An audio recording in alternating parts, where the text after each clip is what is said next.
بسم اللہ الرحمن الرحیم الحمد للہ رب العالمین والعاقبۃ للمتقین والصلاة والسلام علی سید الانبیاء وخاتم المرسلین وعلی آلہ واصحابہ اجمعین، اما بعد۔ بخاری شریف جلد نمبر 1 صفحہ نمبر 320 کتاب المساقات میں حضرت ابو ہریرہ رضی اللہ تعالی عنہ سے روایت ہے، حضور نبی پاک صاحب لولاق صلی اللہ تعالی علیہ وآلہ وسلم نے ارشاد فرمایا، من حق الابل ان تحلب علی الماء، اونٹوں کا حق یہ ہے کہ انہیں وہاں دوہا جائے جہاں انہیں پانی پلایا جائے۔ اصل میں اونٹوں کو پانی پلانے کی مخصوص جگہیں تھیں۔ عرب لوگ عرب ماحول میں اونٹ پالتے تھے، پانی عام نہیں ملتا تھا ہر جگہ سے، مخصوص جگہیں تھیں جہاں سے اونٹوں کو پانی پلایا جاتا تھا۔ تو جہاں پر اونٹوں کو پانی پلایا جاتا تھا وہاں فقراء لوگ جو ہے وہ جمع ہو جاتے تھے، فقیر مسکین لوگ وہاں انتظار کرتے کہ کوئی اونٹوں والا آئے، وہ ہمیں اونٹوں کا دودھ پلائے اور اس سے ان کی گزر اوقات ہو۔ تو نبی پاک صلی اللہ علیہ وسلم نے ان فقراء کا لحاظ کرتے ہوئے اور ان کی ضرورت کو پورا کرتے ہوئے فرمایا کہ جس کو اللہ تعالیٰ نے دودھ دینے والے جانور دیے ہیں ان کا یہ فرض بنتا ہے، اور ایک حق دودھ والے جانوروں میں اللہ تعالیٰ کا یہ بھی ہے کہ ان کا کچھ دودھ فقراء میں تقسیم کیا جائے، ضرورت مندوں کو دیا جائے۔ تو یہاں اس حکم میں اصل مقصود یہ ہے کہ جس کو اللہ تعالیٰ نے دودھ والا جانور دیا ہے اسے چاہیے کہ وہ اپنے دودھ والے جانور کا کچھ دودھ اللہ کے نام پر کسی کو دیا کرے، فقراء کو دیا کرے، ضرورت مندوں کو دیا کرے۔ اور اس بات کو اپنے ماحول کے مطابق رسول اللہ صلی اللہ علیہ وسلم نے ارشاد فرمایا کہ من حق الابل، اونٹ کے حقوق میں سے ایک حق یہ بھی ہے ان تحلب علی الماء، کہ اسے پانی پر دوہا جائے، اس کا دودھ وہاں نکالا جائے، دوہا جائے جس جگہ پر انہیں پانی پلایا جاتا ہے۔ حضور نبی پاک صلی اللہ تعالی وسلم نے ارشاد فرمایا، قال النبی صلی اللہ تعالی علیہ وآلہ وسلم،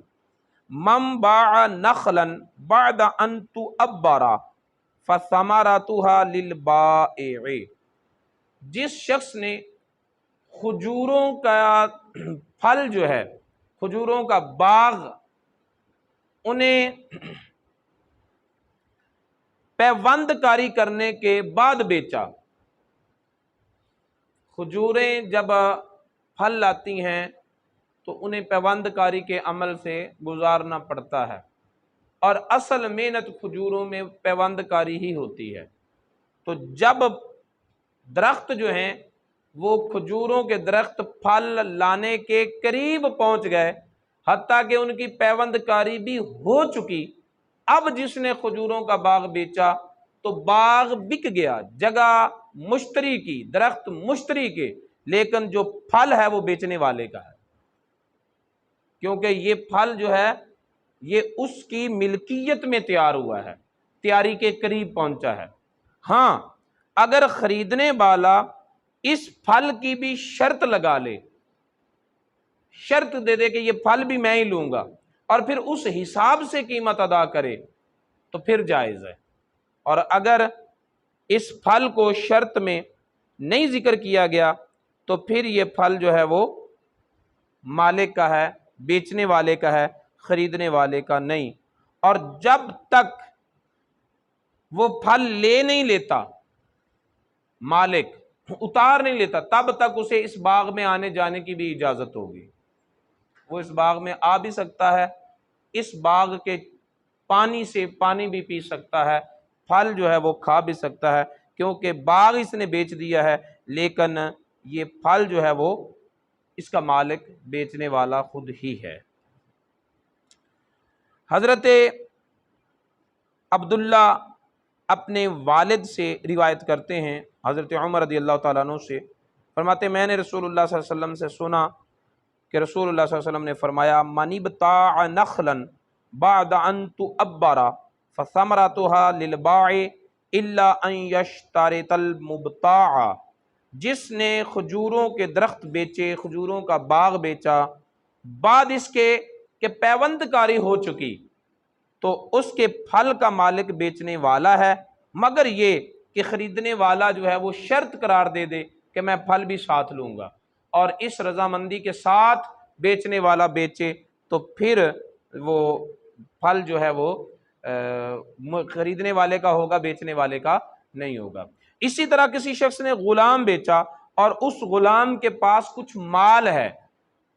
تو وہ مال خریدنے والے کو نہیں ملے گا، وہ مال بیچنے والے کو ملے گا۔ غلام جب خریدنے والے کے پاس جائے گا تو اپنا مال اپنے پہلے مالک کو دے کر جائے گا۔ ہاں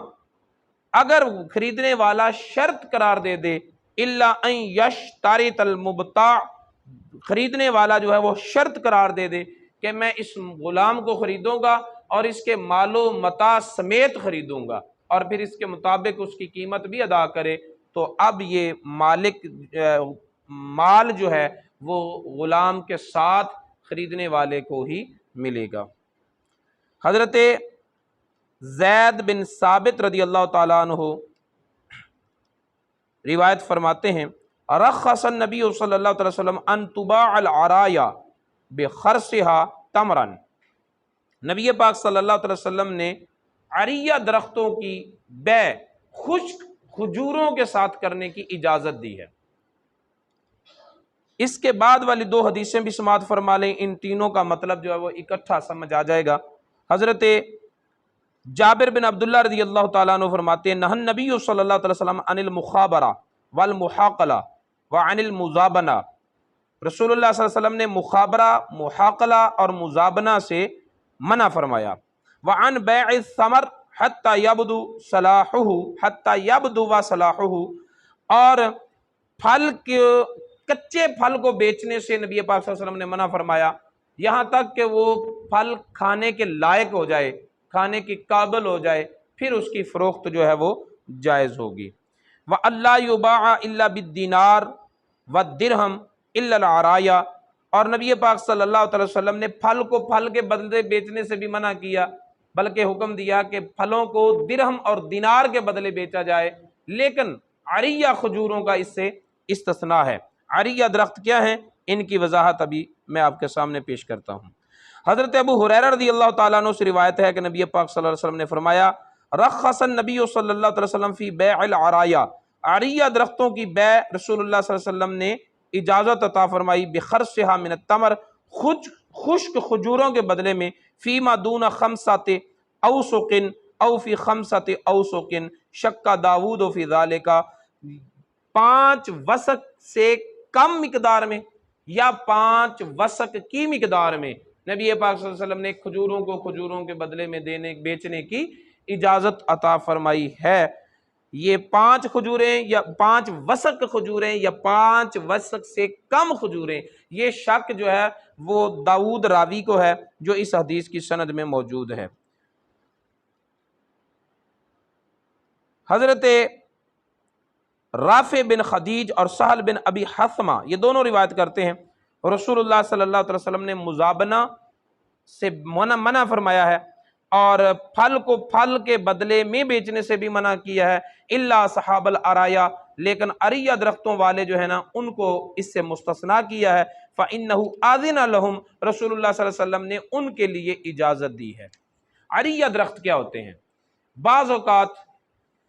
کوئی باغ کا مالک کسی فقیر اور مسکین کو یہ کہہ دیتا کہ میرے اس باغ، پورے باغ میں سے فلاں درخت جو ہے اس کا سارا پھل تیرا ہے، اس کا سارا پھل تیرا ہے،